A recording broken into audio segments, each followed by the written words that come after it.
jingle bells ring and jingle bells ring. Snowing and blowing.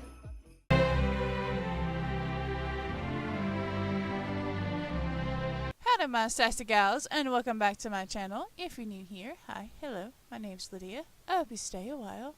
It is Vlogmas Day 11. It is December 11th. And just to get the elephant out of the room, yes, I'm wearing a Hari from the KDA video.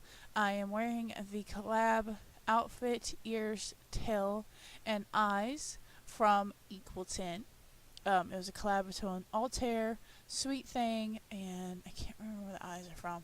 But it is at Equal 10, all together in the same little booth area. So go check it out at Equal 10. I'm not wearing the choker because it's doing a weird thing with my neck, so I have to fix it. So I just took it off right now. But the ears and the tail, which you can't see, which you're not going to see the full thing just yet, are from Sweet Thing, and then the outfit is from Altair. So, very, very cool. The markings I have on my face are not from that set, but they do offer markings that you can buy. I got this set from Unicult for a Saturday sale item a few Saturdays ago. So, I had already bought those. And the hair that I'm wearing is not quite her hair just yet. It is the most recent VIP gift from Truth Hair. So, and yes, I'm blonde. Shocker, I know. So you used to see me in red hair. Everybody wants to see me in red hair.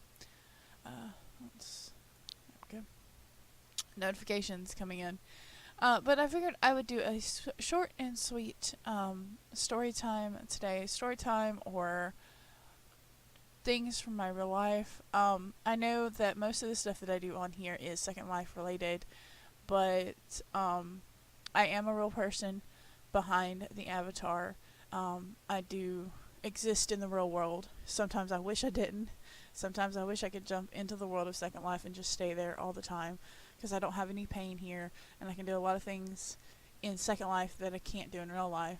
And that's what I wanted to talk to you about today, a little bit about what I deal with kind of on a daily basis, dealing with not only my MS but the problems I have with like my body and stuff like that, and then also dealing with the mental instability sometimes that I have with my MS and chronic pain.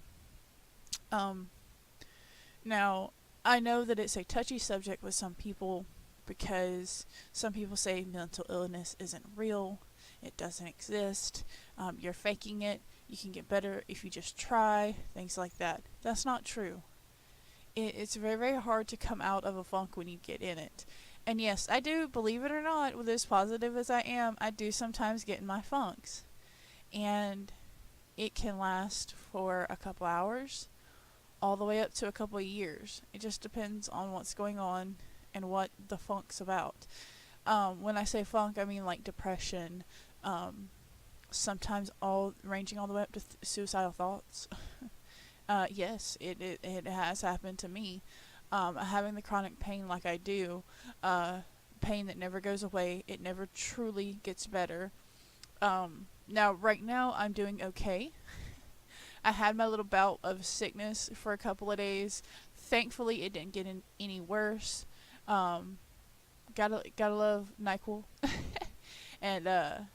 And it didn't get too much into my head. It was just a couple of days. I think it was really honestly just the weather change. It got quite a bit colder here, and with that cold came the snifflies and sneezies and shaking and fever. So, but with that being said, I never truly get out of pain. I might have times where it's not as bad, but it never truly goes away. Now, the pain from my MS usually originates in my legs. My most affected area is my legs, and the only reason why I say that is because that's where most of my pain is, my legs and my back. Now, I can have pain all over, but the I guess source spot of my MS pain is my legs. working down from my lower back all the way down through my legs. That's where I've had the most of my problems. I've never really had a problem with my hands, my arms, or my upper body. The only upper body parts that I've ever had problems with pertaining to my MS is my eyes, and I had optic neuritis before. Optic neuritis is a swelling of the optic nerve, and it actually made my vision so bad that I could not see. I was almost blind. It was so blurry. So, but those of you who have had optic neuritis know how that works and know that is not fun. Sitting, 2 inches from my computer screen so I can see what I'm doing was not fun, because I kind of do all of my stuff on the computer. I don't really do a whole lot outside of my computer anymore, just because it's hard for me to do that. And with most of the problems being in my legs, it's hard for me to stand and wash dishes, stand and do laundry, things like that. I still get them done. I just have to get them done at my own pace. I have to, do a couple, sit down for a couple minutes, sometimes up to 30 minutes if my back's really giving me problems, and get back up and finish, do some more.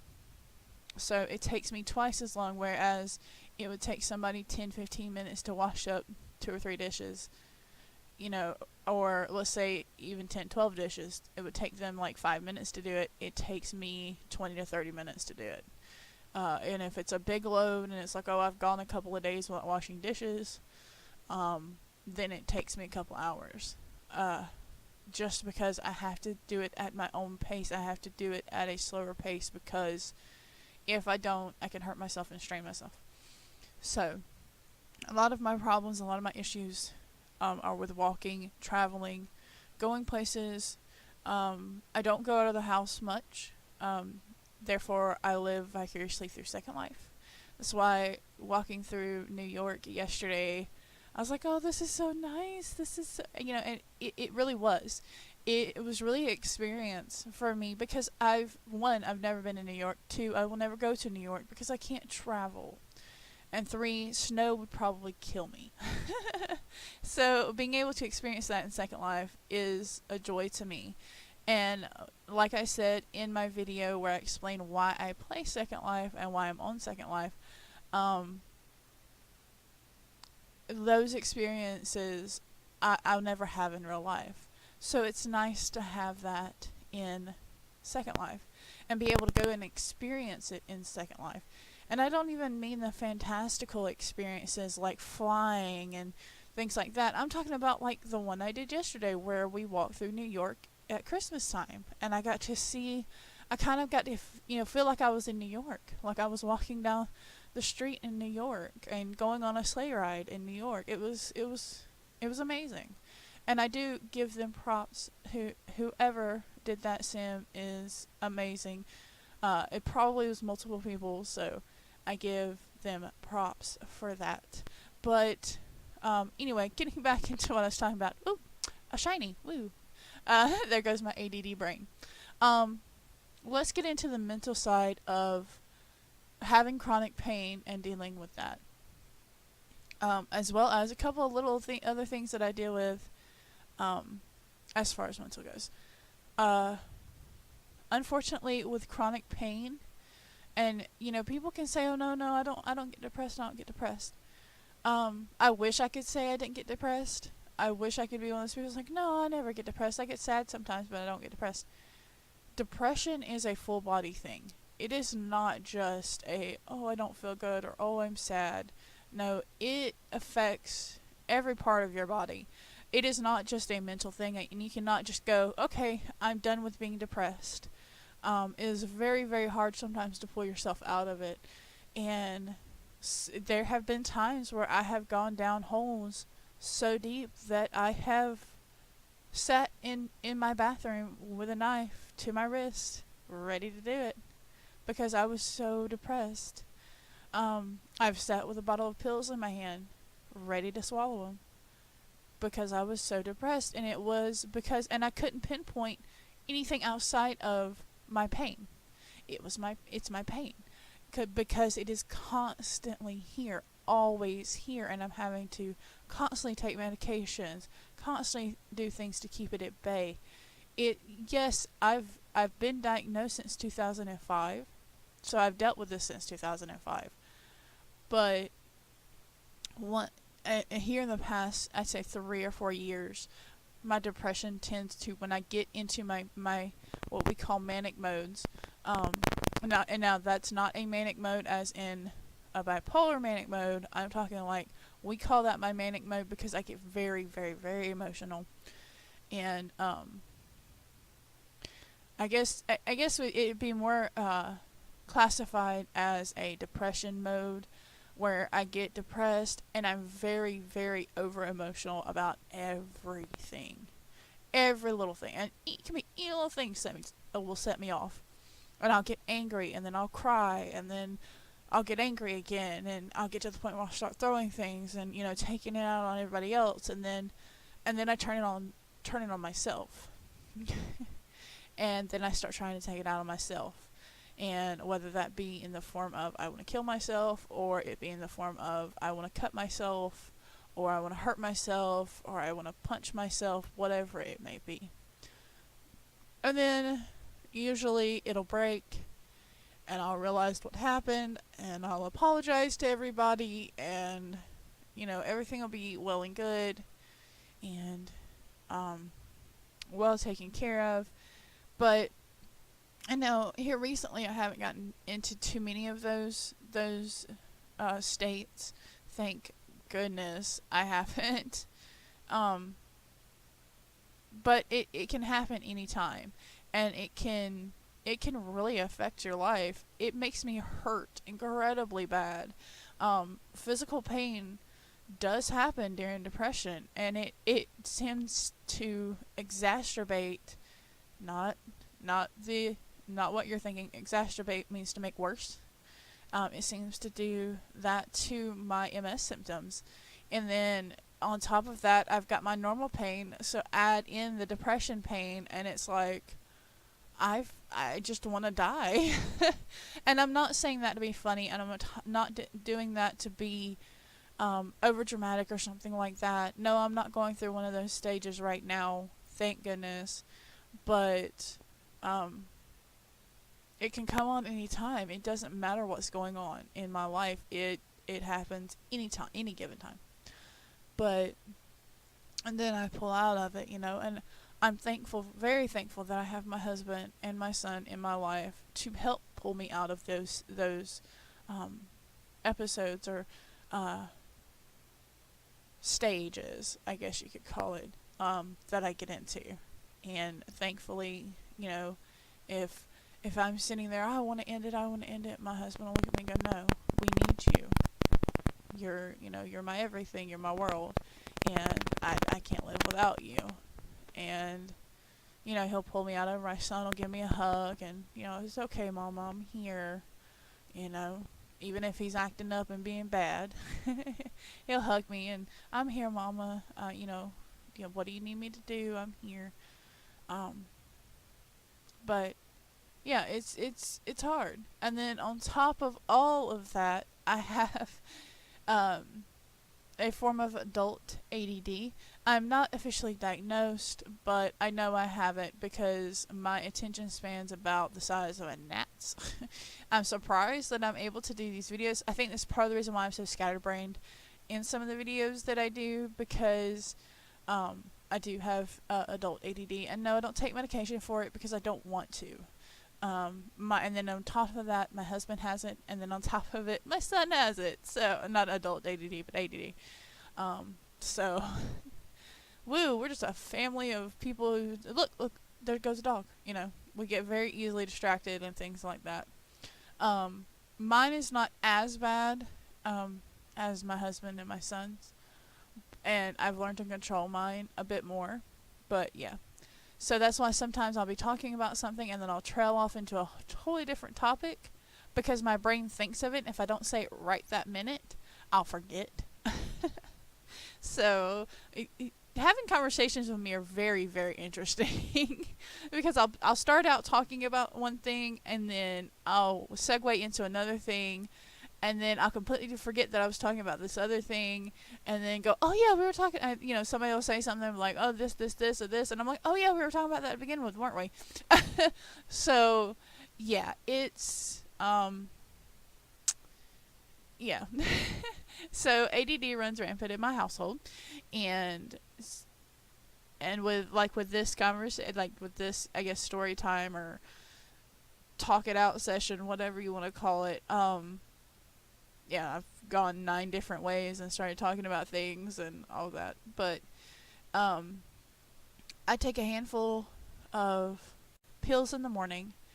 I take 5 or 6 pills in the afternoon, and I take a whole bevy of medication in the evenings just to keep my MS at bay. Not to mention the 3 shots I take Monday, Wednesday, and Friday every single week. There's not a week that goes by that I can skip, or that, oh, I just don't feel like doing it this week. Because if I don't take those shots, because they are immunodepressant medication, my immune system will go haywire on me, and I will develop new lesions in my brain that will develop in new problems, and then I will wind up more than likely in the hospital. So, gotta love when your body likes to do that for you, and you have MS. No, you don't gotta love it. I hate it. But trying to keep on the positive and trying to stay happy and positive, with everything that I do. Do I have my bad and negative days? Yes, I do. Do I enjoy my bad and negative days? No, I don't. But sometimes I have to have a bad or negative day to make my next day positive. And 9 times out of 10, I kind of become a recluse with stuff like that. And I don't get on anything. I don't talk to anybody. I don't get on the phone. I don't get online, things like that. I dang sure don't do videos. Because I don't want to be negative in my videos. Yes, there are times where I'm like, yes, guys, I'm going to be negative about this because it is the nature of the beast. But I try my best to be as uplifting and as positive as I can be on my channel. But behind the avatar, like I said to begin with, I am a human. So therefore, human things do happen to me. And I also have a family and a household to take care of. So I do have to take care of that as well. And like I said, it takes me probably 2 to 3 times longer to do it than a normal person, just because of my MS and just because my body likes to mess with me. So it can be hard. It really can be. But I'm not one of those people to tell you, hey, my life is hard. Hey, my life is, crap because of this, and this. No, I think overall I'm very lucky. I've had my bad times, and I can mark, each one. But being 34 years old and I'm still breathing, and yes, I have MS, and yes, it's terrible, and yes, I have a lot of health problems, and yes, I can't travel outside of my home very much, and yes, I don't even go to the grocery store with my husband. It's too much of a hassle. It's too much pain to deal with after I get home for going for 10 minutes to the store with my husband. So I just don't. And I'm lucky to have a partner that understands that and takes care of me and is my better half. My husband is my soulmate. I really do believe that. We really do believe that we are meant to meet and to be together. The universe kind of put us past each other several times, and it didn't put us together until it was the right time, until we both needed each other. But that's another story for another story time, guys. So, now, while you're sitting there watching this video, look down in that description bar below, and if that button that says subscription is red, click it, because that means you're not subscribed to my channel, and you're not going to get the notifications because you haven't clicked the bell to get all the notifications of when I upload. I've got to remember to do that in each video. I forget half of the time. I'm not a self-promoter, I guess. Although I'll be real quick, if I meet you in Second Life and you don't know I have a YouTube channel, I'll tell you I have a YouTube channel. I enjoy it. I have fun with it. I don't get money out of it, but I have fun. So, we'll catch you on the flip side. Stay merry, 'cause that's what we do around here.